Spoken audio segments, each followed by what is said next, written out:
Did you hear that? Oh, yeah. Okay, take us away. Welcome to the Christ and Classics podcast, where we read the classics in light of Christ. My name's Devin Wilkins, and I'm joined here with, Colton Moore? Oh, oh, the Colton Moore. Colton, that wasn't very confident. Are you doing okay? I'm a little sleepy at the moment, but Yeah. What time is it?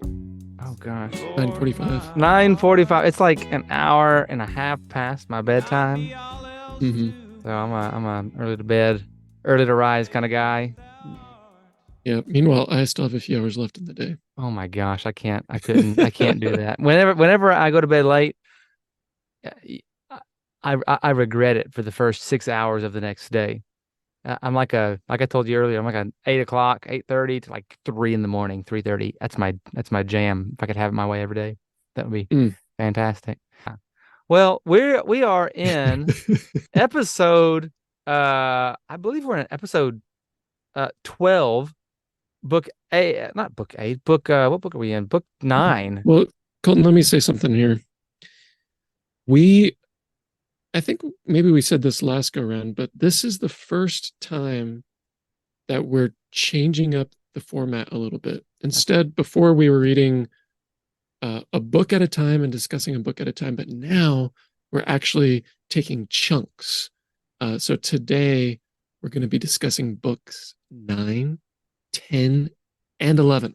By taking the Iliad in chunks and even like future books in chunks, I think it's going to help us as we seek to make progress through a book and to discuss some of the larger themes that bind a book together. And I think it'll be easier on the listeners as well who are listening, especially those who may not have read the Iliad or A Tale of Two Cities, for example, in the future, or some other book. And by taking it in larger strides, I think we'll cover more ground at a larger summative level, and Mhm.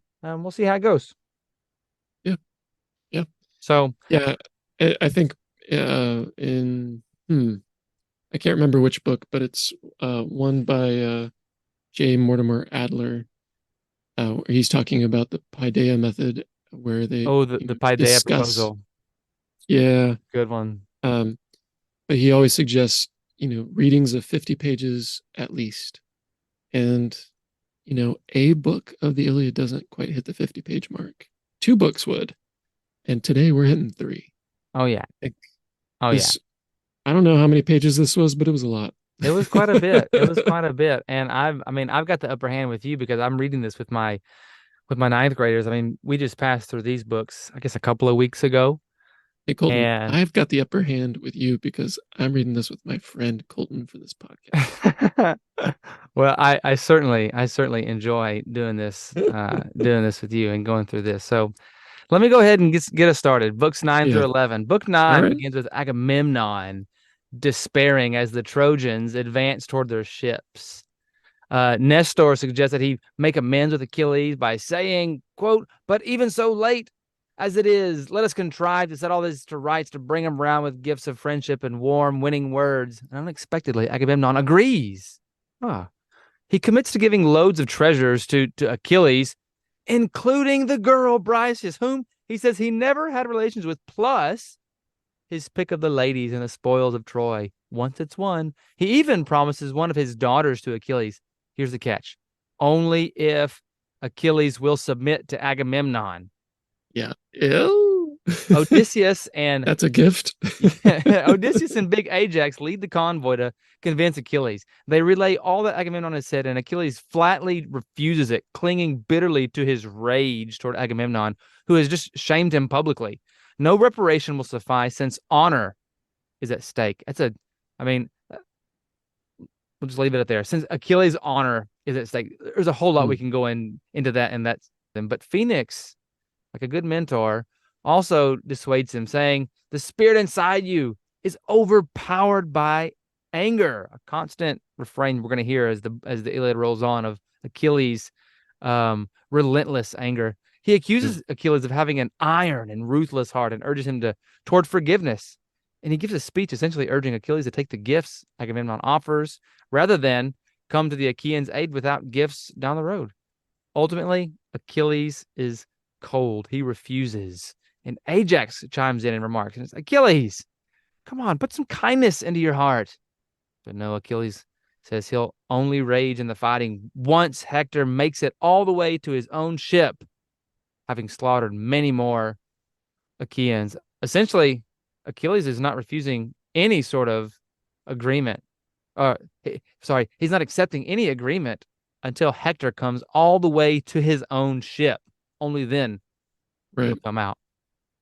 Book 10 then picks up on this with Agamemnon in a sleepless fit. He's racked with anxiety. Book 10 is called the Dolania. I mean, in like scholarly circles, it's a kind of an odd book, really, that like scholars, at least a couple of the secondary commentaries that I read like this afternoon were saying that like you could take this book out and leave the Iliad and nothing would really change.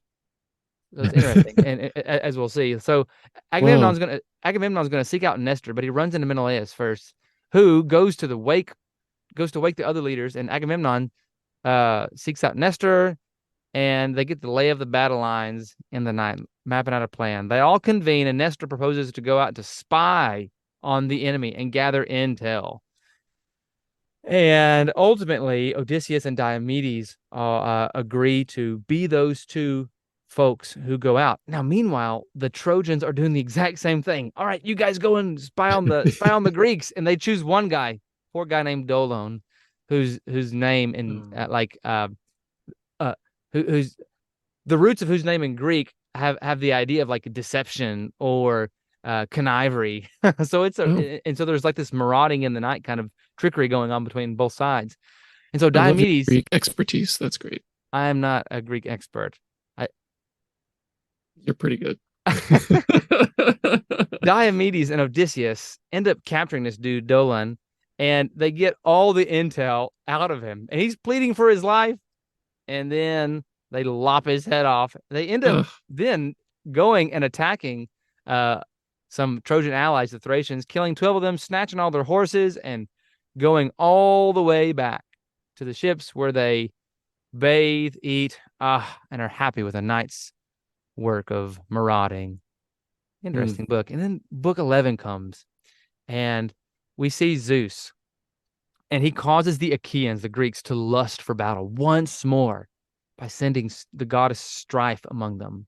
Agamemnon suits up for the engagement, leaving Hera and Athena awestruck because up until now, Agamemnon's been pretty in the back seat, kind of like commanding the troops, Yeah. unlike Hector on the front lines. All this because, quote, Zeus was bent on hurling down to the house of death a rout of sturdy fighters. Zeus does not care what anyone thinks. He watches the fighting, quote, aloof, glorifying in his power. Contrary to what Achilles might expect, Agamemnon emerges first and he kills the first man, often compared with the fearless What? lion. Do what? What? Yeah. He's like Agamemnon? Oh, okay. Yagi? Okay. Yeah.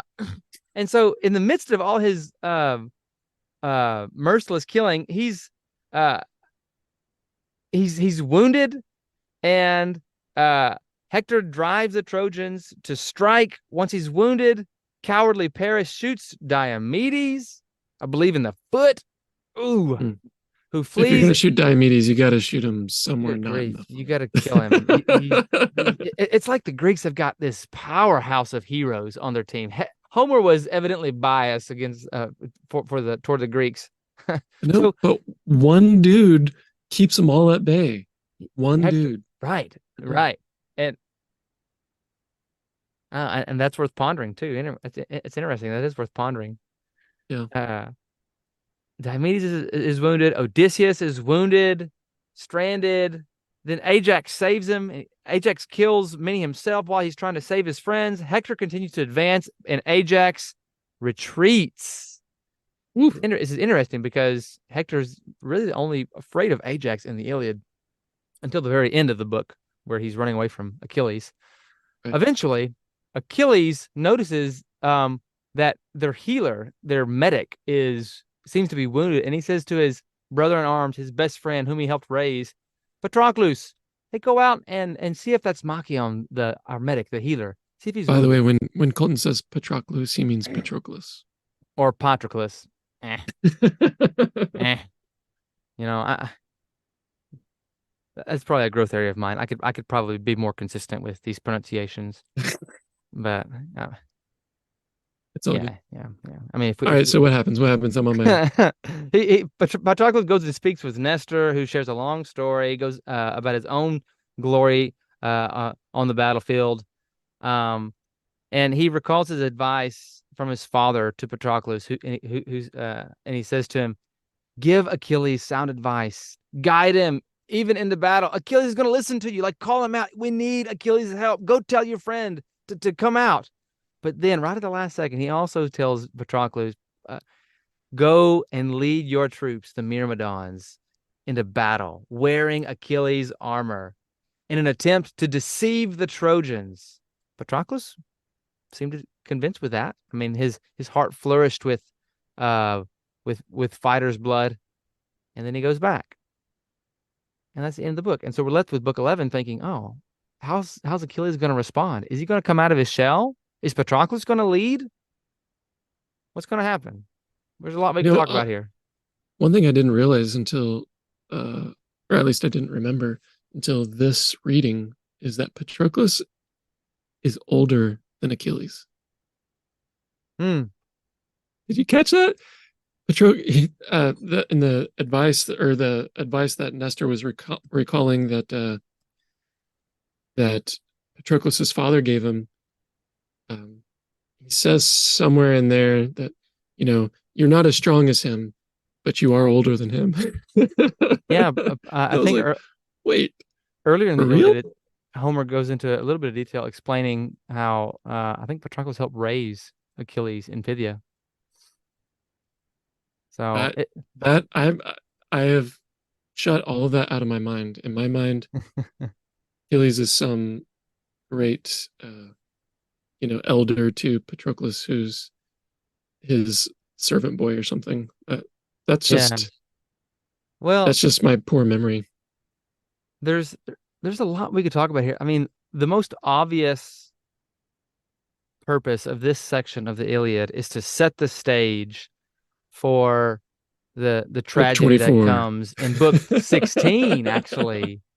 Zeus's will is being doubly fulfilled Spoiler in alert. these. Oh, Yep. well, Homer's already spoiled it for us.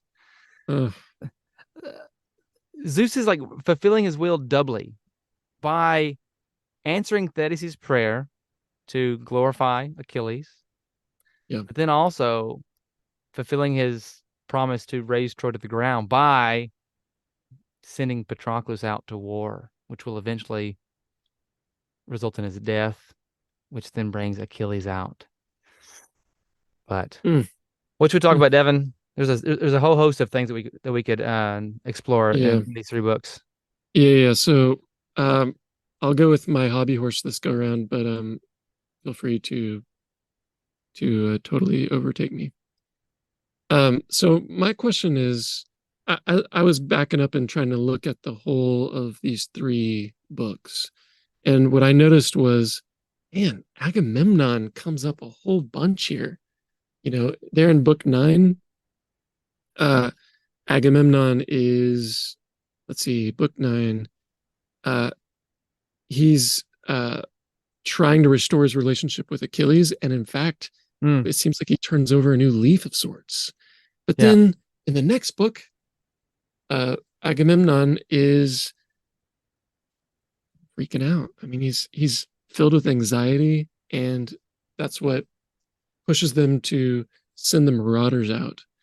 And then, last of all, in book 11, strangely, Agamemnon is a boss. I he's one of the mean, heroes. He has his hour of glory, his moment of glory, just like that Diomedes has and other I've heroes. I've never thought of Agamemnon as a hero. I always think of him as a sham. Right. And the whole opening scene with Achilles, you're just like, oh my goodness, this is the leader? This guy is full of himself. Right. Um, but wow, he really comes all out. And and I guess my question is the portrait of Agamemnon up to this point, especially one that is perpetuated by Achilles. Is that accurate?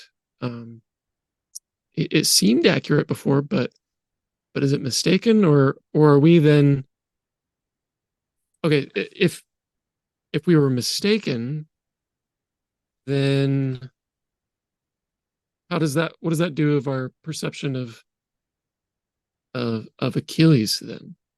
Wait a But second. yeah, but before we Mi- get to Achilles, maybe Mistaken for what? thoughts. Well, up to this point, Colton, I've been given Achilles. He throws a fit. He throws a fit for sure.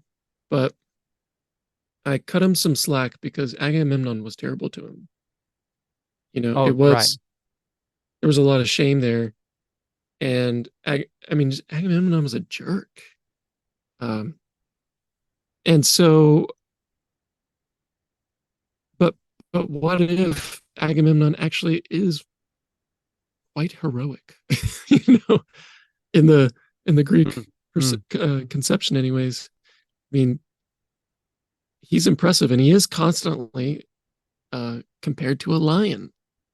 I mean, over and over and over, and his jaws snapping on people, and you know, killing people left and right, and it kind of calls into question, or basically, it made me perceive Achilles as especially childish. Yeah, Agamemnon here. It's hard to say. Is he? It's hard to say if he's repenting or not. Well, yeah. I guess in line 138, he says, that's no lie, old man, to Nestor. Full account you give of all my acts of madness. Mad blind I was. Not even I would deny it. Why, look, that man is worth an entire army. Achilles, the fighter Zeus, who holds dear to his heart. And so he sees his error, but how Mhm. remorseful is he for his action Right. toward Achilles, or is he simply worried about his troops? Do you see the distinction there? Is he offering all of what he's taken from Achilles plus more, especially the girl, back to him because he's wronged Achilles? Or is he offering all these gifts to him because he knows without Achilles, his troops are going to die? Or Mm-hmm. perhaps a combination of both. Or I got the sense, could mm-hmm. Yeah, go ahead. I just got the sense that he he's quite worried about his troops, but he recognizes his fault, and on those two bases, he makes this offer to him, which is a fair offer. I mean, it's like full reparations plus some. I've wronged you. Now come fight for us. We're desperate. Yeah. I I don't I'm looking at the passage you're looking at, and I'm not sure that there's any support for what I'm gonna say here. But I am wondering if it's less of a magnanimous concern for the troops and more a self-interest, hey, come back and fight for me, you know. Yeah, Um yeah, and we get that. That's good, Devin, and that's corroborated in line 188 89. He said, I would extend to him, Achilles, all this if he will end his anger. Let him submit to me. Only the yeah. god of death is so relentless. Let him bow down to me later on. I am the Hmm. greater king. I am the elder born. I claim the greater man.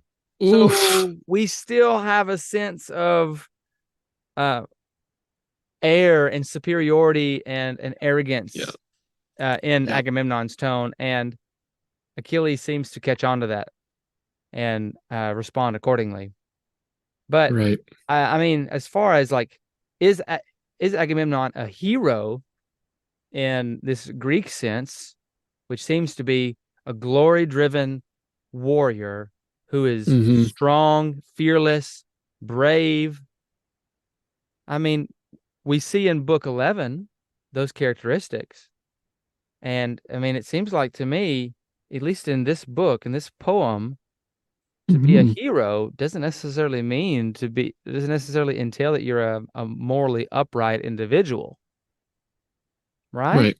But That's right. well, hold on. I mean, I'm so sorry. I'm saying hold on to myself. Sorry, Devin.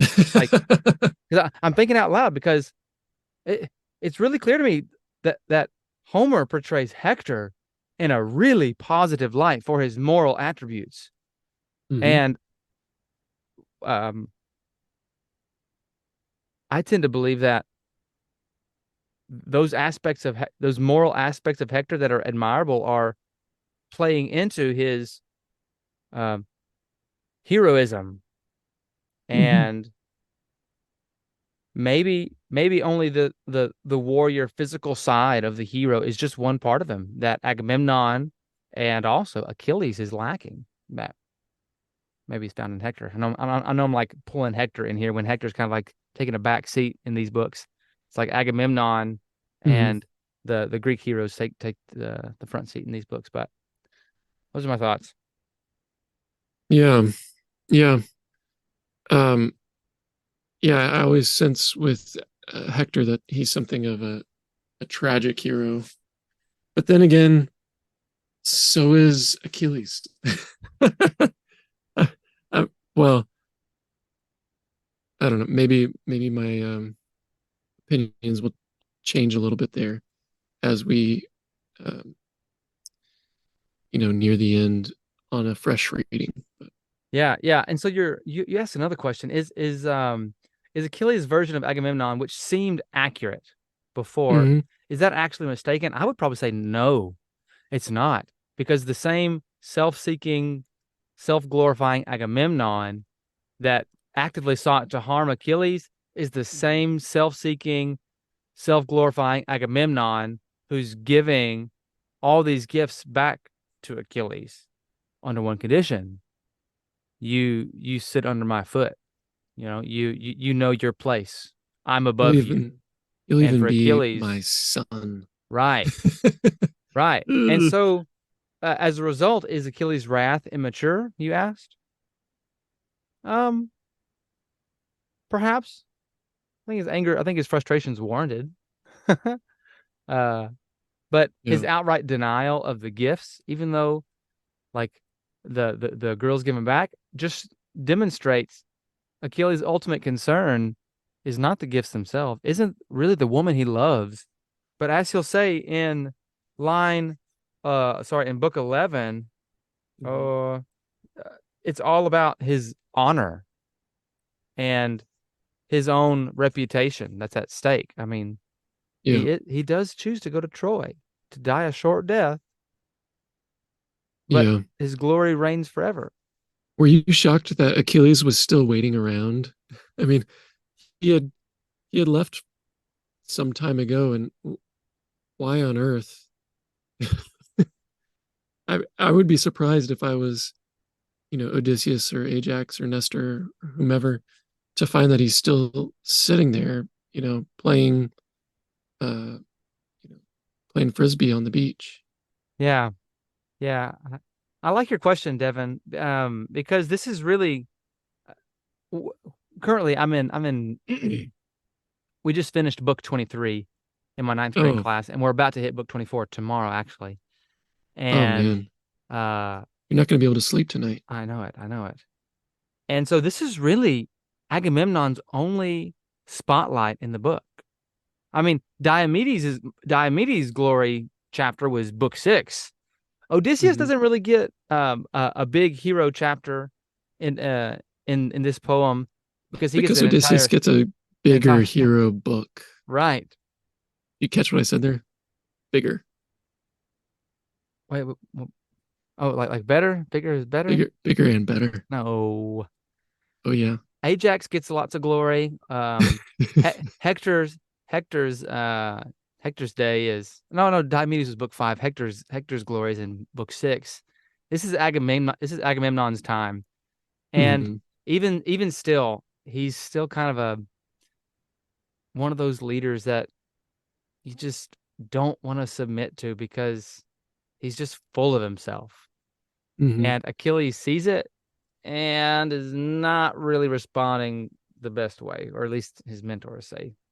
But back when Achilles was complaining about Agamemnon, a, a consistent aspect of that complaint was that he doesn't he hangs back. He doesn't lead the troops. He doesn't go out and fight. Mm. He's merely one who collects the best of the spoils, and then but on the backs of everyone else, at Yeah, the risk of everyone else's life. And it seems that here he's at least in part redeemed himself a little bit. He's yeah, not as bad, right, right. but he's still pretty awful. Yeah, that's exactly right. And what what this does is it gives the Trojans, sorry, it gives the Greeks here in book 11 enough driving power to get really cocky and get really confident because Zeus is about to turn the tides one last time uh in the Trojans' favor. They're about to Yep. drive all the forces back to the ships and propel Yep. Patroclus out as is prophesied here in book 27. I mean, sorry, in book 11. There's prophecies of what's to happen all over these this section, but this key section I think is uh to show Agamemnon off, but to also show how Zeus's will is going to be fulfilled by raising up the Greeks for a little bit, to raise up the Trojans one last time, to fulfill his prayer to fulfill his promise to Thetis, which will eventually bring Achilles out of his hole, and that will be the beginning of the end for Troy. Hey, can So, I bring something up that has to do with our Christian worldview? oh yeah, Yeah. And it also has to do with Agamemnon and Achilles and their seemingly unable to forgive. And you read this in the summary where they basically are condemning or not Agamemnon, they're condemning Achilles for not being able to forgive. The spirit inside you, overpowered by anger, um, an iron, ruthless heart. So line 609. Is this Nestor? Yeah, he says, even the gods, I say, with incense, soothing vows, with full cups poured, and the deep, smoky savor, men can bring them round, begging for pardon when one oversteps the mark, does something wrong. So, like, look, the gods forgive one another. hmm. We do have prayers, prayers for forgiveness, daughters of mighty Zeus, and they limp and halt. They're all wrinkled, drawn, they squint to the side, can't look you in the eyes, and always bent on duty, trudging after ruin, maddening, blinding ruin, but ruin's strong, swift. All right, he goes on and on. But basically, he seems to be saying, ultimately, as you get to the end here, the gods will judge you if you don't forgive. and Yeah, so he says, relent, Achilles. And this was new. The gods, uh, promoting forgiveness and looking for forgiveness as a positive quality in Achilles. And they're saying, look, Agamemnon's able to do this. You have to put these things aside and we got to move forward. I, yeah, just, I thought that was more than I expected from the ancient Greeks, especially in the Homeric yeah. Iliad. There's a sense in the ancient world, even apart from the Israelites, that uh, men need forgiveness from the gods, from the divine. And I think that's planted deep down in all of us, in all of And us. we, not only vertically, but horizontally, we're to send it Yeah, yeah, to, man, or to give it to others. And so I was encouraged by that. yeah, But we should probably wrap it up here, huh? yeah. Amen, brother. Colton? This is good. Next time, we're gonna be going through books 12 through 14. If you enjoyed this podcast, if you enjoyed what you listened to, think it's helpful, enlightening, like us, like our page, subscribe to us, follow us on Apple Podcasts or Spotify. Find our Facebook page and like it and share it. Leave us a review too, an honest review. We want your feedback. We'd love to improve what we're doing here. So You can email us at Christoftheclassics christoftheclassics@gmail.com. there we go. With that, take it away, Micah. Take it away.